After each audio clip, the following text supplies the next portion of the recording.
नमस्कार बच्चों, कैसे हैं आप सब। उम्मीद करता हूँ आप सब मस्त होंगे। और मैं इस वीडियो में आप लोगों को बताने वाला हूँ क्लास 10 प्रश्नावली 5.1 का चौथे का 13वां सवाल। बच्चों, मेरे पास प्रश्न दिया है कि निम्नलिखित में से कौन कौन एपी हैं। यदि कोई एपी है तो इसका सार्वधातर ज्ञात कीजिए और इसके 3 और पद मुझे ज्ञात करना है। दोस्तों, मेरे पास यहाँ पर एक प्रश्न दिया है √3 कामा √6 कामा √9 और कामा √12 दिया। ये मेरे पास प्रश्न दिया है और मुझे बताना है कि ये प्रश्न क्या समांतर श्रेणी का है या नहीं है। ठीक है, अगर समांतर श्रेणी का हो तो उसका मुझे सार्वधातर ज्ञात करना है और साथ में इसके 3 और पद मुझे ज्ञात करने हैं। दोस्तों, इसको हम कैसे निकालेंगे वो जानकारी इस वीडियो में मैं आप लोगों को बताने वाला हूँ। बच्चों, सबसे पहले मुझे क्या कर देना है। देखिए, इस श्रेणी में मेरे पास कितने पद दिए हैं? 4। 1 2 3 4, 4 पद दिए हैं। हम क्या करते हैं, इन पदों को हम पहले क्या करेंगे, पहले पद को हम A1 से लिखेंगे। ठीक है, पहले पद को काय से लिखेंगे? A1 से। तो A1 बराबर हमारा हो जाएगा √3। ठीक है, दूसरा पद है वो लिखा जाता है A2 से, तो हम लिख देंगे A2 बराबर √6। ठीक है, और तीसरा जो पद है उसे हम A3 से लिख देंगे, इसका मान दिया है √9। इसी तरीके से चौथे पद को लिखेंगे हम √12। ठीक है, 4 पद दिए हैं, चारों पद को मैंने क्रमशः पहले पद को A1 से लिख दिया है, दूसरे पद को A2 से, तीसरे पद को A3 से और चौथे पद को A4 से। दोस्तों, मुझे मुझे क्या बताना है कि ये हमारा समांतर श्रेणी है या नहीं है। समांतर श्रेणी अगर है तो मुझे क्या करना है, इन्हें घटा कर देखना है। ठीक है, हम क्या करेंगे, डी निकालें। क्या निकालेंगे बच्चों? डी निकालने का फार्मूला होता है अगले पद में से पहला पद घटा देंगे। मतलब इनमें से किसी 3 के बाद हमारा चौथा पद है, 2 के बाद हमारा तीसरा पद है, मतलब अगले पद में से पहला पद हम क्या घटा देंगे। देखिए, हम क्या करेंगे, A2 हमारा अगला पद है, इससे पहले हम A1 आता है, उनको आपस में हम घटा देंगे। A2 का मान इसमें कितना दिया है? √6 दिया है और A1 का मान दिया है √2 दिया है। अब इनको आपस में घटा सकते हैं, लेकिन यहाँ पर अंडर रूट में संख्याएं एक जैसी नहीं है। जब तक अंडर रूट में संख्याएं एक जैसी नहीं होंगी, अंडर रूट के अंदर अगर संख्याएं एक जैसी नहीं है तो मैं उनको आसानी से नहीं घटा सकता हूँ। ठीक है, तो हम क्या करेंगे, जो 6 दिया है 6 को लिख सकते हैं 2 × 3। अंडर रूट के अंदर ही मुझे लिखना है 6 को 2 × 3 माइनस का ये हमारा रूट का 2 दिया है। ठीक है बच्चों, अब मुझे क्या कर देना है, ये हमारा जो रूट में 2 × 3 दिया है तो हम क्या करेंगे, इसे हम अलग अलग लिख सकते हैं। जैसे लिखेंगे अंडर रूट, ये हमारा 2 दिया है, गुणा लगा देंगे, ये हमारा √3 हो जाएगा। ठीक है, माइनस है, माइनस को लगाएंगे और इसका मान √2 दिया है। अब बच्चों, इसमें मुझे √2 कॉमन दिख रहा है, इसमें भी √2 कॉमन दिख रहा है, तो हम क्या करेंगे, डी को निकालेंगे, इसमें कॉमन निकाल देंगे √2। मैंने यहाँ से कॉमन निकाल दिया, तो इसके अंदर क्या बचा, इसके अंदर बचा खाली रूट का 3। यहाँ अंडर रूट गायब हो जाएगा, निकल जाएगा, तो इसके जगह पर कुछ नहीं बचा है, तो हमारा एक जो हमारा डी निकल के यहाँ तक आ गया। अब क्या करते हैं, इससे हमारे पास A2 में से A1 को घटाया, इसी तरीके से अब मैं घटाने के लिए क्या कहूँगा, A3 में से A2 को घटाएंगे। ठीक है, इन क्रमागत पदों को आपस में घटा देते हैं। अगर इन सभी का अंतर एक जैसा आता है तो ये हमारा एपी श्रेणी हो जाएगा।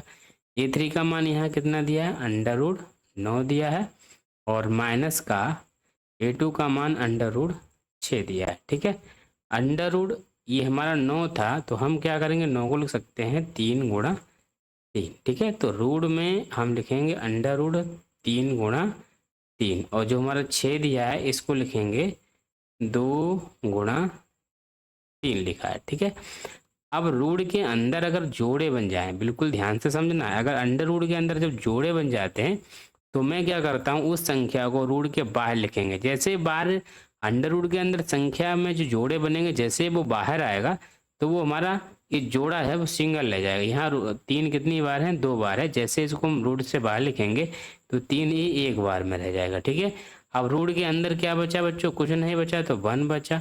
माइनस में इसमें क्या करेंगे, इसमें जोड़ा किसी के नहीं बच रहे हैं, तो हम चाहें इसको हम ऐसे लिखेंगे 2 × 3 लिख देंगे। ठीक है बच्चों, अब मुझे क्या कर देना है, अगले स्टेप में देखना मुझे क्या कर देना है।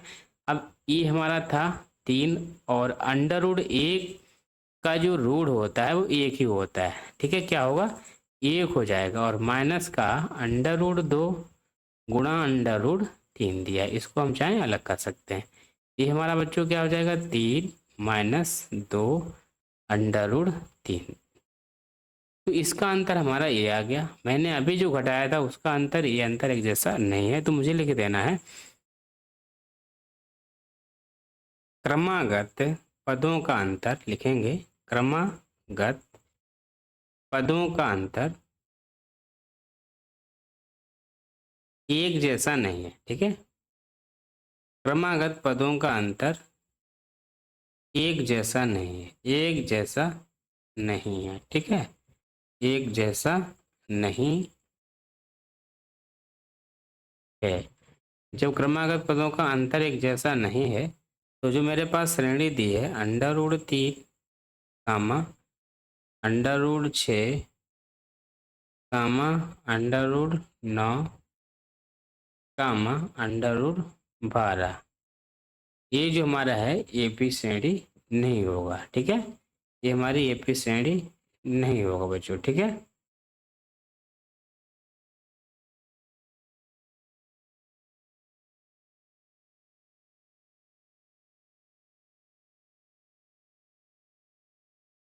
इस तरीके से इस प्रश्न को आप आसानी से सॉल्व कर सकते हैं। दोस्तों जिसका अंतिम प्रश्न दिया है वो दिखा है, ये हमारा है 14वां सवाल। सवाल दिया है 1 स्क्वायर, 3 का स्क्वायर, 5 का स्क्वायर और कामा 7 का स्क्वायर।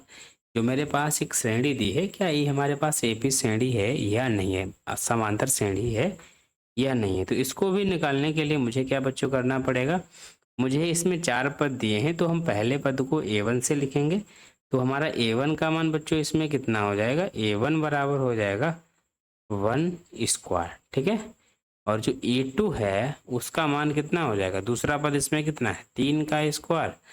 और इसी तरीके से A3 हो जाएगा चौथा पद, ये हमारा 5 का स्क्वायर। और चौथे पद को लिखेंगे हम 7 का स्क्वायर, ठीक है। ये मेरे पास 4 पद आ गए। मुझे क्या कर देना है, क्रमागत पदों को आपस में घटा लेना है। घटाने के बाद अगर अंतर एक जैसा आता है तो मेरे पास जो श्रेणी दी है ये हमारी एपी श्रेणी हो जाएगी। तो हम क्या करेंगे, क्रमागत पदों को अंतर को हम डी से लिखते हैं, तो सबसे पहला जो फार्मूला लगेगा हम क्या करेंगे, अगला पद A2 है, A2 में से A1 को घटा देंगे। अगर अंतर एक जैसा आता है तो A2 का मान यहाँ कितना है 3 का स्क्वायर और A1 का मान है 1 का स्क्वायर। 3 का स्क्वायर होता है 3 गुणे 3 और माइनस 1 का स्क्वायर 1 गुणे 1 हो जाएगा, ठीक है बच्चों। अब मुझे क्या कर देना है, डी बराबर मुझे लिखना है, डी बराबर मुझे लिखना है 3 तियाँ 9 और 1 इक्का में 1, जो डी का मान आ जाएगा बच्चों वो कितना आ जाएगा, ये 8 आ जाएगा। कितना आ जाएगा, 8 आ जाएगा, ठीक है। इसी तरीके से पुनः हम क्या करेंगे, डी को निकालने के लिए अब की लिखेंगे हम A3 माइनस का A2। अब A3 माइनस A2 लिखेंगे। A3 का मान कितना बच्चों इसमें दिया है 5 स्क्वायर माइनस A2 का मान दिया है 3 स्क्वायर, ठीक है। 5 का स्क्वायर बच्चों कितना होता है 5 25 हो जाएगा, 3 का स्क्वायर हमारा 9 हो जाएगा। अब इनको आपस में जब बच्चों घटाएंगे तो हमारा 16 आ जाएगा, ठीक है। मैंने अभी जो घटाया था उसका अंतर कितना आया बच्चों 8 आया, जबकि हमने पुनः घटाया उसका अंतर हमारा 16 आया। तो मुझे लिख देना है क्रमागत पदों का अंतर, क्रमागत पदों का अंतर, क्रमागत पदों का अंतर एक जैसा